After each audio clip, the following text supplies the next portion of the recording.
அனைவருக்கும் வணக்கம். நாம் இடைக்காட்டு சித்தர் பாடி அருளிய இனிமையான ஞானப்பாடல்களை பார்த்து கொண்டிருக்கிறோம்.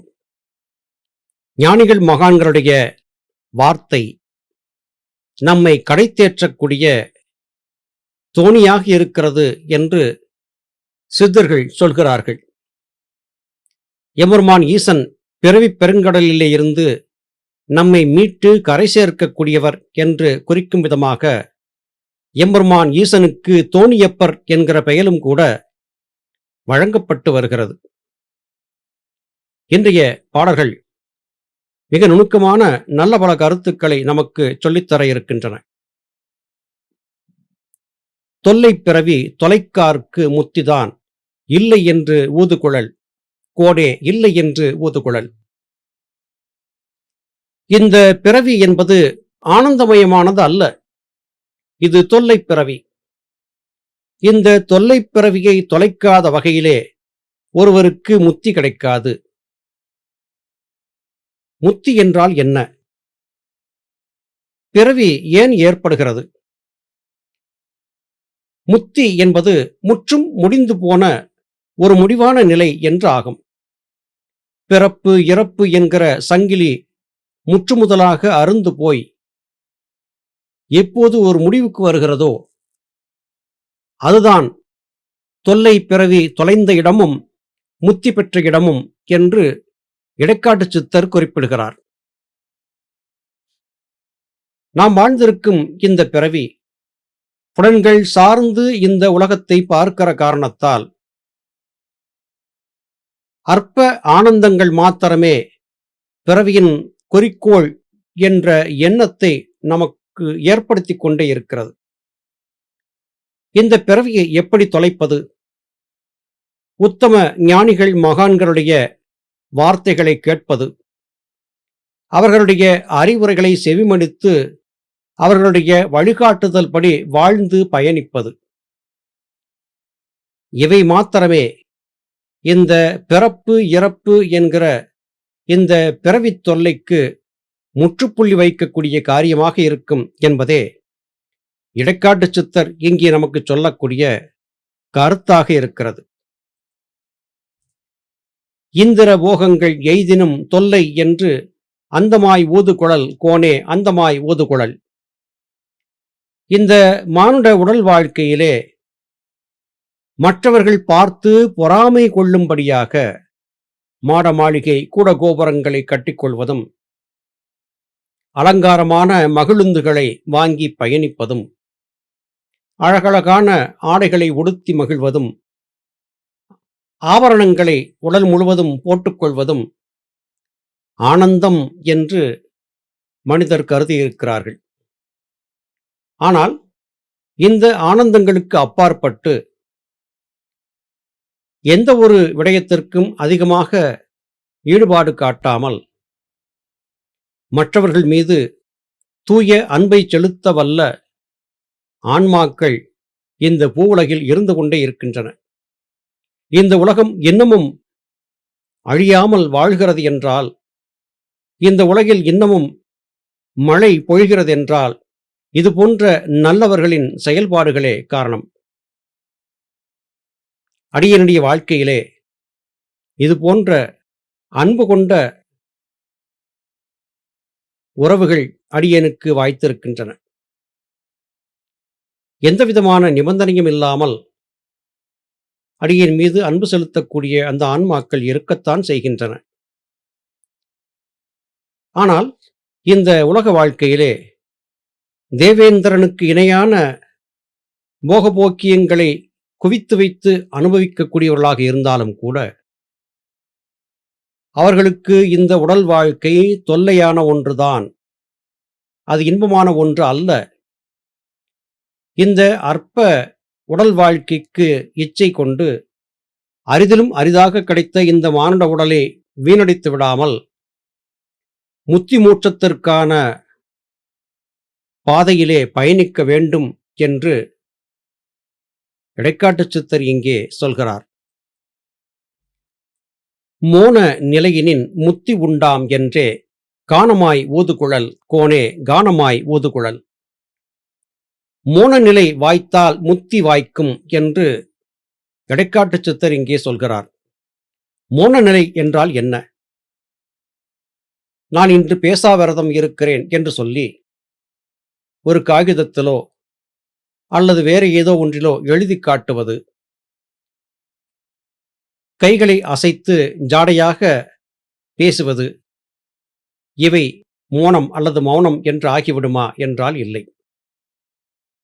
மனம் எண்ணங்களை உற்பத்தி செய்யக்கூடிய காரியத்தை அறவே விடுத்து அகங்காரம் புத்தி என்கிற 2 நிலைகளையும் விட்டெறிந்து புருவ மத்தியத்திலே அசையாது நின்றுவிட்டால் அதுதான் மோன நிலை என்று ஆகும். இந்த மோன நிலை என்பது எவருக்கு வாய்க்கிறதோ அவருக்கு முத்தி கிடைக்கும் என்பதே இடைக்காட்டு சித்தர் சொல்லக்கூடிய தத்துவமாக இருக்கிறது. உண்மையான மௌனம் என்பது மனம் இயங்காது அசைவற்று நிற்கும் நிலை என்றே கருத வேண்டும். நாய்போல் பொறிகளை நானாவிதம் விட்டோர் பேயர் என்று ஊதுகுழல் கோனே பேயர் என்று ஊதுகுழல். மனம் எப்படி சலிக்கிறது? புலன்கள் வழியாகச் சலிக்கிறது. புலன்கள் கண்களால் காண்பது, காதுகளால் கேட்பது, நாசியால் நுகர்வது, நாவினால் சுவைப்பது அல்லது பேசுவது, உடல் கொண்டு அனுபவிப்பது, இப்படியாக 5 விதமான புலன்கள் வழியாக சார்ந்திருக்கும் இந்த உலக ஆனந்தங்கள் தான் துன்பங்களுக்கும் காரணமாகின்றன என்பது கருத்து. நாய் பார்த்திருப்பீர்கள். அது ஓரிடத்திலே இருக்காது, ஓடிக்கொண்டே இருக்கும். ஏதோ முக்கியமான வேலையை பார்த்து முடிக்க வேண்டிய அவசர கதியிலே இருப்பதைப் போல ஓடிக்கொண்டே இருக்கும். ஏதேதோ சேஷ்டைகளை செய்து கொண்டே இருக்கும். அது ஒரு நிமிடம் கூட ஓய்ந்திருப்பதில்லை. இப்படி காரணமே இல்லாமல் அங்குமிங்கும் ஓடிக்கொண்டிருக்கும் நாயைப் போல நாம் நம்முடைய மனத்தை அங்குமிங்குமாக ஓடவிட்டுக் கொண்டிருந்தால் நாம் பேயர் என்று ஆகிவிடுவோம் என்று இடைக்காட்டு சித்தர் குறிப்பிடுகிறார். பேய்க்கு உடல் இல்லை, ஆனால் மனம் இருக்கிறது, ஆசை இருக்கிறது. ஆசையை தீர்த்து கொள்ள ஏதாவது ஒரு உடல் கிடைத்து விடாதா என்று அங்குமிங்குமாக அலைந்து கொண்டே இருக்கிறது. எப்படி நாய் காரணமே இல்லாமல் அழைகிறதோ அதுபோல உடலற்ற ஆன்மா ஆனந்தத்தை தேடி உடலை தேடி அலைந்து கொண்டே இருக்கிறது. ஆனால் இந்த நிலை வந்ததற்கு யாது காரணம் என்று பார்த்தால், புலன்கள் வழியாக வாழ்ந்திருந்த காலத்திலே மனத்தை சலிக்க விட்டு எந்த ஒரு நல்ல காரியத்தையும் செய்யாது தான் சுகித்திருக்க பிற உயிர்களை துன்புறுத்தியதே கர்மவினையின் காரணமாக பிரேத ஆத்மா என்கிற நிலையிலே பிசாசாக சுற்றித் திரிய வேண்டிய அவசியத்தை ஏற்படுத்தியது. பொறிகளை எல்லா பக்கமும் போக விடாதீர்கள், காப்பாற்றிக் கொள்ளுங்கள். அப்போது மாத்திரமே நீங்கள் முத்தி பெற முடியும் என்று இடைக்காட்டு சித்தர் எச்சரிக்கிறார். ஓடித்திரிவோர்க்கு உணர்வு கிட்டும்படி சாடியே ஊதுகுழல் கோனே சாடியே ஊதுகுழல். ஞானிகள் மகான்களுக்கு ஏதாவது பணி இருக்கிறதா? அப்படி ஏதாவது பணியை பற்றி சொல்லப்பட்டிருக்கிறதா என்று சிந்தித்து பார்க்கும்போது ஆம், இருக்கிறது என்றே ஆகிறது. நல்லபடியாக வாழ்ந்திருந்து யோகதவம் மேற்கொண்டு தன்னை அறிந்து கொண்டு விட்ட ஒரு ஞானி தான் போகிற போக்கில் அப்படியே சென்று விடாமல் தன் சந்ததிகளை தன்னைப் போலவே தூய சிந்தனை வயப்பட்டு நற்கதி பெற்று உய்யும்படியாக ஆற்றுப்படுத்தி செல்ல வேண்டியது அவசியமாகிறது. இதிலே எந்த ஒரு சிறிய பிழையையும் நம்முடைய முன்னோர்கள் செய்யவில்லை. எண்ணற்ற சித்தர் பெருமக்களுடைய நூட்கள் இதற்கு சாட்சியாக இருக்கின்றன. மனம் போன போக்கிலே இந்த உலகிலே எதையோ சாதித்துவிடப் போகிறோம் என்று காரணமே இல்லாமல் ஓடிக்கொண்டிருந்த நாய்களைப் போல உலக ஆசை பிடித்த பேயர்களாக நாம் சுற்றி கொண்டிருக்கும் வரையிலும் நமக்கு நல்லது கிடைக்காது. இப்படிப்பட்டவர்களை சாடு என்று இடைக்காட்டு சித்தர் குறிப்பிடுகிறார்.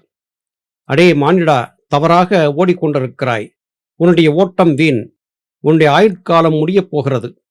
விரைவாக யோக வாழ்க்கையிலே உன்னை செலுத்தி ஆத்ம பிரகாசத்தை பெற்று பிறவா நிலையை பெற முயற்சி செய். நீ இப்போது வாழ்ந்திருக்கும் இந்த வாழ்க்கை தவறானது என்று சாடியும் ஏசியும் சுட்டிக்காட்டியும் மனிதர்களை நேர்வழிக்கு திருப்ப வேண்டியது யோகிகளின் கடமை என்று இங்கே இடைக்காடர் குறிப்பிடுகிறார். அருமை சகோதர சகோதரிகளே, இந்த மண்ணுலக வாழ்க்கையிலே அற்ப உடல் இன்பங்களுக்காக மெனக்கெடக்கூடிய நாம் உண்மையான ஞானத்தை சொல்லித்தரக்கூடிய சித்தர் பெருமக்களின் திருவார்த்தைகளை சில நிமிடங்களாவது காதிலே வாங்கி பயணிப்பதற்கு பொறுமையற்றவர்களாக இருக்கிறோம். மூத்தோர் சொல்வார்த்தை அமிழ்தம். சித்தர்கள், ஞானிகள், மகான்களுடைய வார்த்தைகளை செவிமடுப்பதுதான் நம்முடைய பிறவி நன்னிலை பெறுவதற்கு சரியான உபாயம். மீண்டும் மற்றுமொரு பதிவிலே உங்களை சந்திக்கிறேன். அதுவரையிலும் நன்றி, வணக்கம்.